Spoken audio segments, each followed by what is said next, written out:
You will hear a number of different recordings, and you will have to answer questions on what you hear. There will be time for you to read the instructions and questions, and you will have a chance to check your work. All the recordings will be played once only. The test is in 4 sections. At the end of the test, you will be given 10 minutes to transfer your answers to an answer sheet.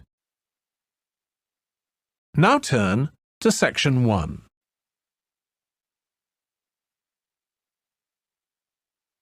Section 1. First, you have some time to look at questions 1 to 5.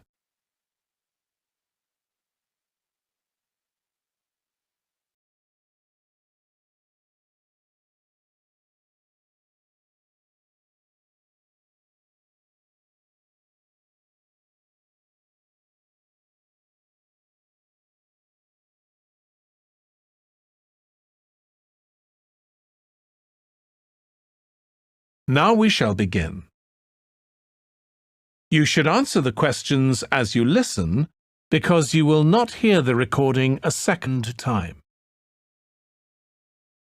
Listen carefully and answer questions 1 to 5. Good afternoon and welcome to my talk on urban migration today.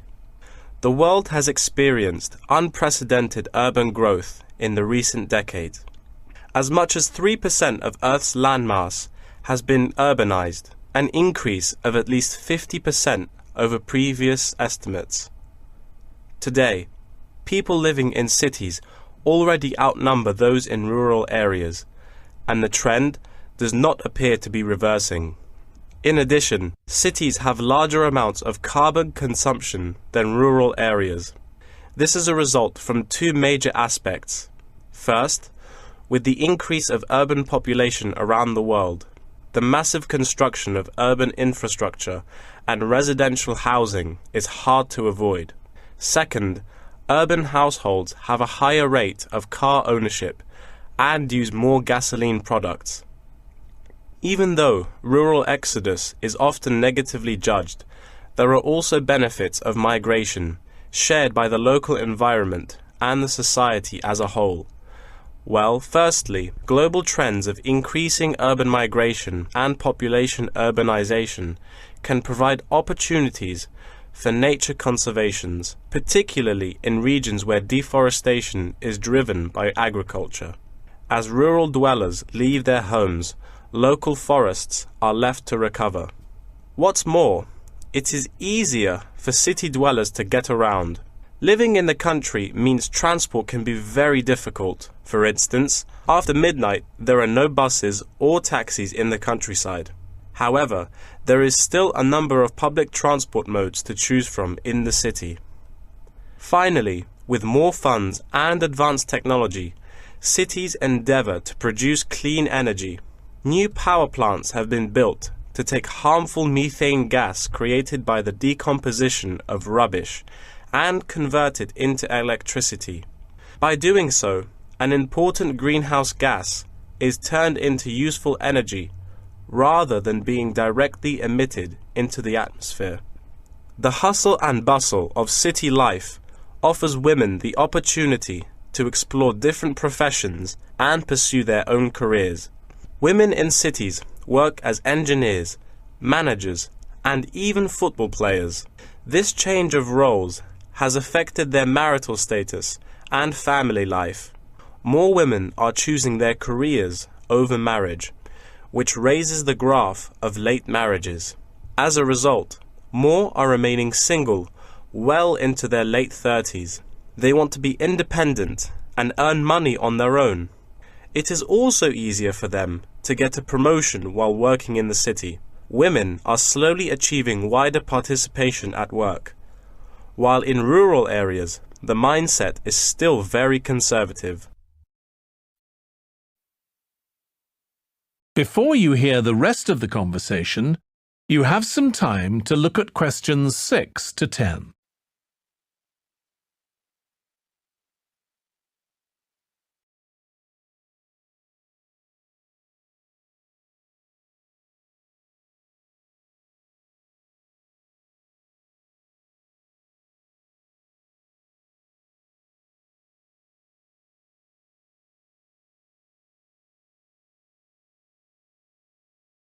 Now listen and answer questions 6 to 10. However, cities also change the way that humans interact with each other and the environment, often causing multiple problems. In general, urban wages are significantly higher, so moving to the city is an opportunity to earn what was impossible in rural areas. However, the wage difference is often offset by the higher cost of living and absence of self-produced goods, including subsistence farming. A sizable proportion of new corners attach greater importance to money and gradually abandon their former way of life, thus risking losing their culture. These new city residents are also faced with another problem. According to statistics, crime rates are significantly higher in densely populated urban regions than in rural areas. For instance, property crime rates in our metropolitan areas are 3 to 4 times as high in comparison to the rates in rural communities. Immigrants, upon arrival into cities, typically move into the poor, blighted neighborhoods because that is where they can afford to live. Crime in these areas is high and reflects poor living conditions, as these neighborhoods experience great levels of poverty.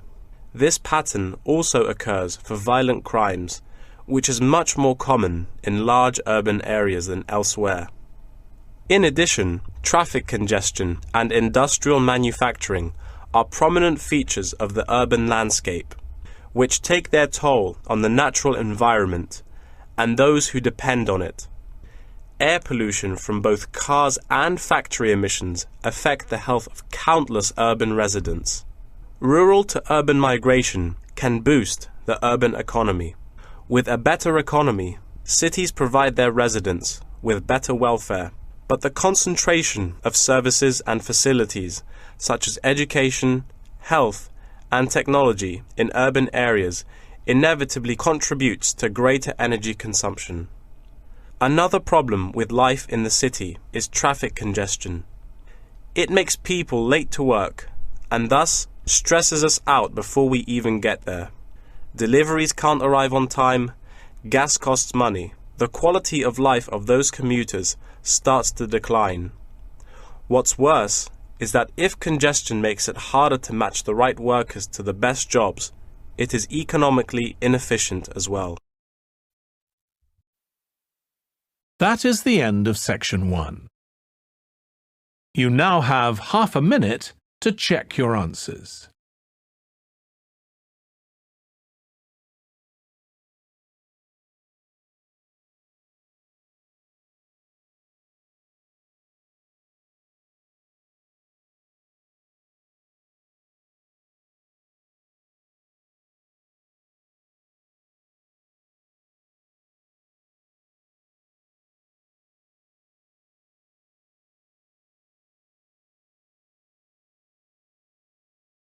Now turn to section 2.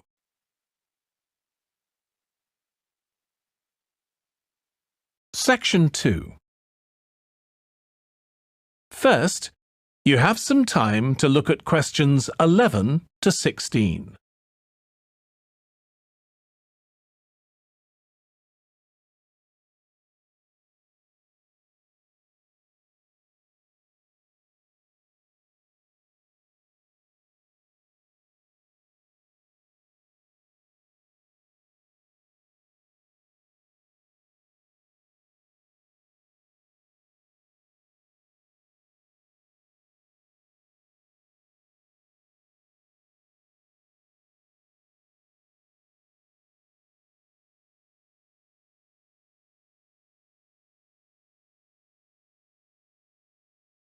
Now listen carefully and answer questions 11 to 16.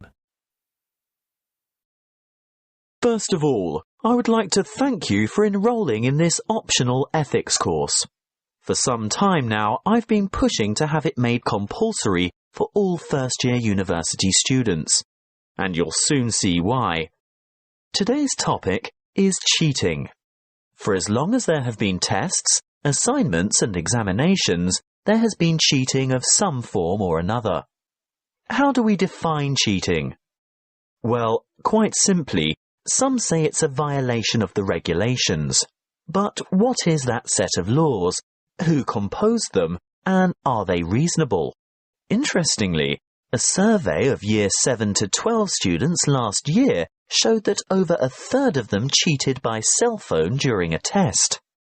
Some by texting answers and a much smaller percentage by searching the internet. Over half, yes, over half of the survey's participants admitted to cheating of some kind. But, and this is the thing, many of the students didn't even acknowledge web-based cheating as cheating at all. Most thought that phone cheating or downloading a paper off the net was nothing other than a minor offence. So what's the implication? If it's not a serious offence, is it acceptable? We live in a digital age where learning is all about sharing information. And, let's face it, students today have seen so many instances of music, videos, images and text copied online without rightful recognition given as to their origin that I'm not sure whether you even fully understand the concept of plagiarism. But we can't blame the digital age alone. I know that ours is a high-stakes education system. By that I mean there is a great deal to be won or lost by a good or bad grade. If we scrutinise the system, we may well affirm that cheating isn't really dishonest. It's merely a survival skill. For many teachers and students, it's the product that counts, not the process. By process, I mean the way it is produced.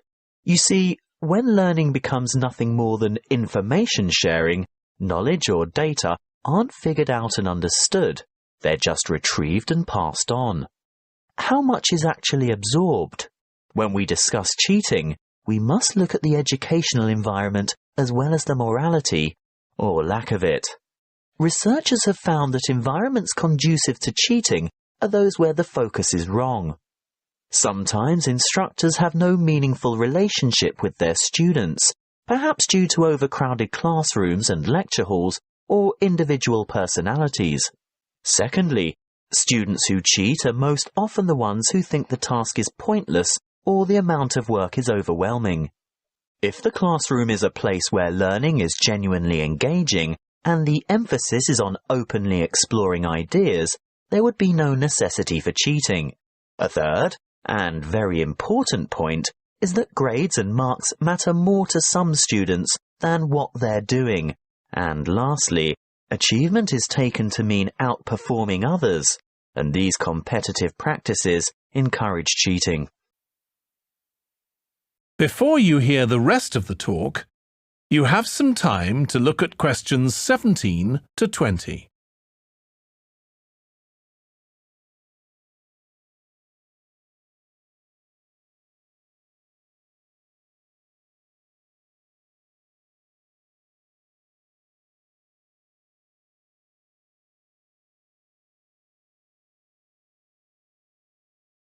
Now listen and answer questions 17 to 20. Anyway, I fail to see the value in working alone and cramming information into short-term memory. Real collaboration and cooperation puts the focus on thinking rather than on memorizing. I have to say that it's the actions of teachers, classroom organisation and cultural background that have as much to do with cheating as individual student behaviour. Of course, some students cheat by plagiarising or copying because they simply don't understand the material, nor do they have any confidence in their writing skills. But I think the majority of students end up plagiarising because they just don't know how to cite sources correctly, or how to sum up others' ideas in their own words. These reasons have remained the same for centuries. It's really just that the digital age has made it easier. But remember, teachers use technology to spot plagiarism too, so it's also very much easier for them. First-year students should have to complete a compulsory writing skills course, where the rudiments of proper referencing and summarising are taught. I also think it's a big mistake if ethics is not a first-year requirement as well. In this university, I think it's only the computing department that insists all its students complete a paper in ethics. Learning and education is not just about cramming facts or increasing your knowledge base. It's about intellectual integrity and honesty and rising to meet higher ethical standards. Now, this may necessitate a change in pedagogy and educational philosophy, but most importantly, it will involve a challenge to engage students in discussion on morals and academic morality.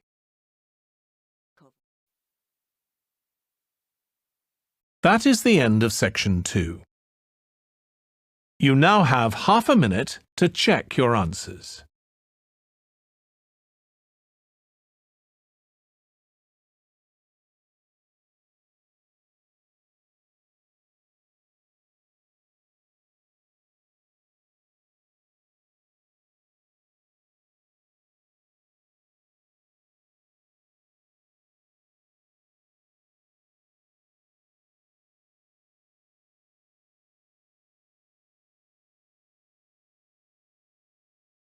Now turn to section 3.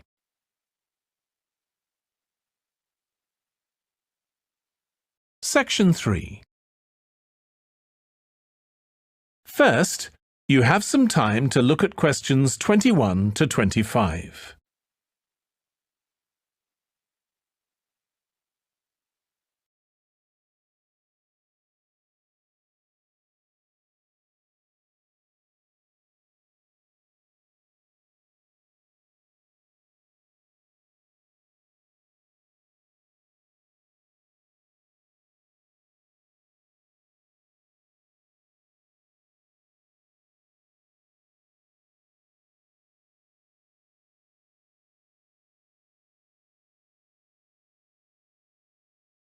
Now listen carefully and answer questions 21 to 25.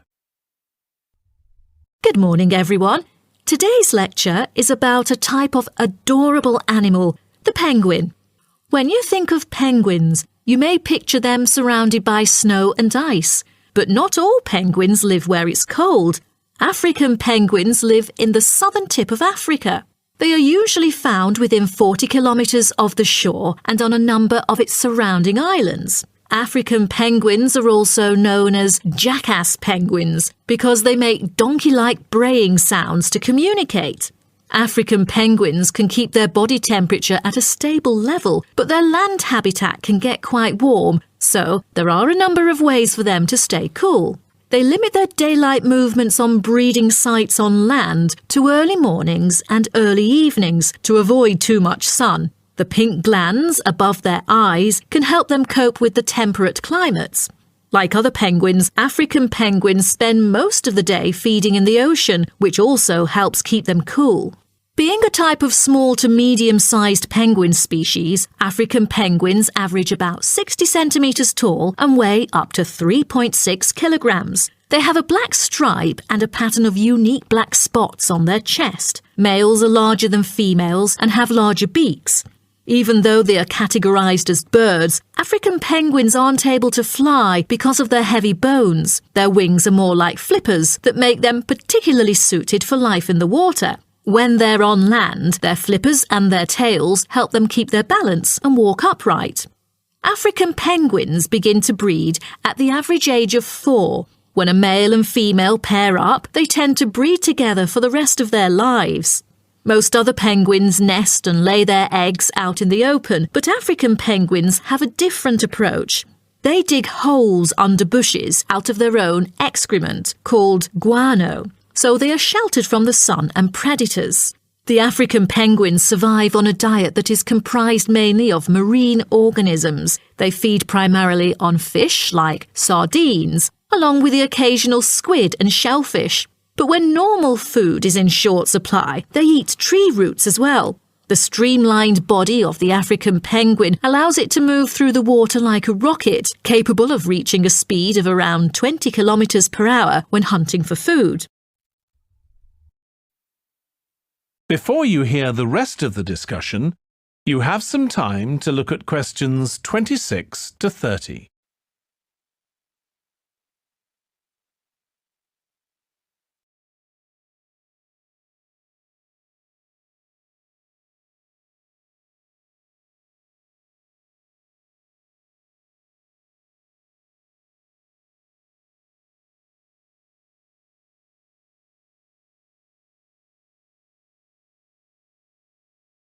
Now listen and answer questions 26 to 30.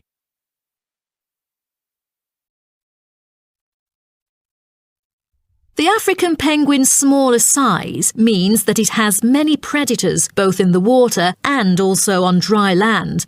Their natural predators at sea include seals and sharks. The biggest threat to them on land is not just towards the adult penguins. The penguin chicks are sometimes taken by seagulls into the air and dropped from above. The seagulls could thus feed on them. At risk from predators, young penguins are protected for about 40 days after hatching by both parents. They will leave the colony when they are between 3 to 5 months old and will return a few years later. The entire surface of their body is densely covered with feathers, which fall off during the winter. This process is called molting and takes about 3 weeks to complete. During that time, they are unable to forage. Therefore, prior to this, African penguins spend about 5 weeks laying down fat deposits. They generally live between 10 to 15 years. However, many do not reach their full lifespan. Their population has drastically declined. Approximately 120,000 African penguins remain in the wild, and their population has decreased by 90% in the past 60 years. They are considered to be vulnerable and have been listed as being endangered. 2 major factors have contributed to their decline. They are struggling for nesting space due to human disruption and competing for food due to overfishing and pollution. With the limited number of breeding pairs, survivorship becomes difficult for African penguins. This makes them especially vulnerable as environmental conditions change or an outbreak of a disease occurs. For instance, avian malaria has caused 27% of the captive breeding penguins' deaths annually. The more genetic diversity there is within a species, the higher the likelihood that at least some of the individuals will adapt and survive. That is the end of section 3. You now have half a minute to check your answers.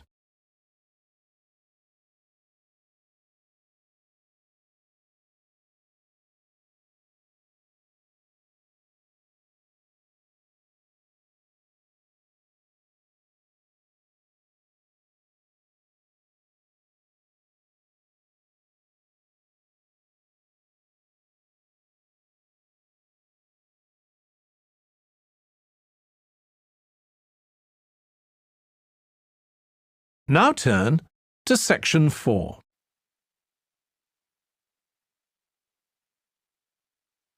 Section 4. First, you have some time to look at questions 31 to 40.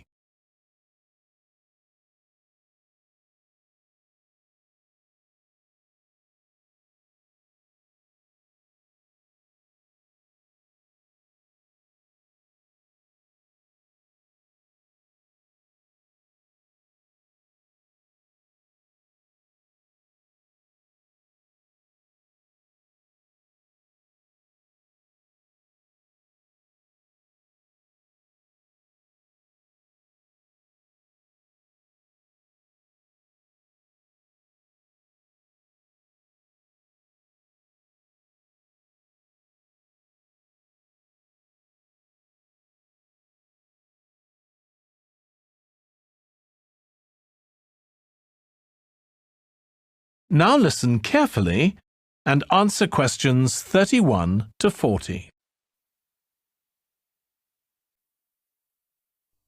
OK, we've been looking at how societies will develop in the future and at the increase in the size of cities. So I want to talk to you today about the key considerations in these cities of the future. There are 3 key elements I want to look at, and these are the new features they will have, issues of size, and the main problems to be considered. First of all, individual transportation will be a big factor in these new megacities as public transport becomes unmanageable. There'll be a huge rise in the use of segways, which are personal transporters like motorized scooters. As a result, and partly also to reduce pollution, roads will be altered so that they are narrower and will take up less of a city's space than they do currently. Naturally, this is a major change to the infrastructure, and something that may hinder it is the huge amount of investment it will require. The next thing is, what is going to happen to the commercial areas? We do not want these to become even larger concrete jungles than they are at present, so we have to look at design. And current designs for city development include building gardens on the roofs of these buildings to make a more pleasant environment for workers. And you may think that these areas will expand to cope with increased commercial activity. In fact, the prediction is that they will cover 1/5 of the area that they do at present as we build upwards. The exception to this is shopping centres, which we predict will expand with more and more temperature-controlled malls. What may cause difficulties is that the superstores will be confined to the outer edges of the city, as they will be too big to fit into the new malls. Then, of course, there are the residential areas, and these will undergo their own changes. One particular development will be houses which are built from glass, as innovations in this material allow it to provide light without causing problems with temperature inside a building. The residential areas will not be allowed to expand without limit, as happens in some areas at present, and their size will be restricted to a population of 15,000. One issue, which has yet to be resolved, and I'm not sure it ever will be, is how we manage to house older residents. They will be increasing in numbers as time goes on. Finally, how will these cities live? We know we have limited energy sources, so what will we do?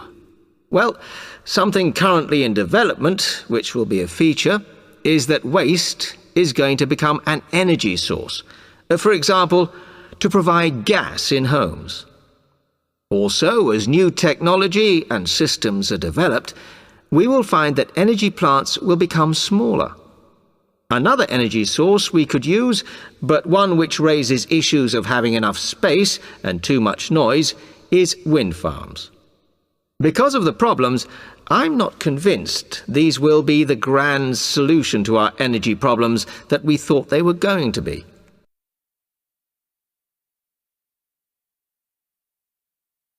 Now, moving on to looking at the social aspect of cities, we need to look at housing and how people will live. Cities currently have flats in the centre, populated by single people and wealthier residents, and families tend to move to the outskirts. In the future, the centre of cities will see a dramatic change. We will see many more examples of cooperative buildings. This is where people join together to form a company that owns the building they live in. And despite continuing shortages, there will also be a rise in the provision of retirement homes in city centres, so that the elderly can have easy access to hospitals and shops. Recently, we have seen a levelling off in the growth of private housing, and I think that will not change. But we are likely to see more social housing, as far fewer people will be able to afford to own their own homes.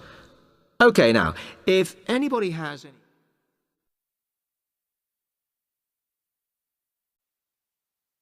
That is the end of section 4. You now have half a minute to check your answers.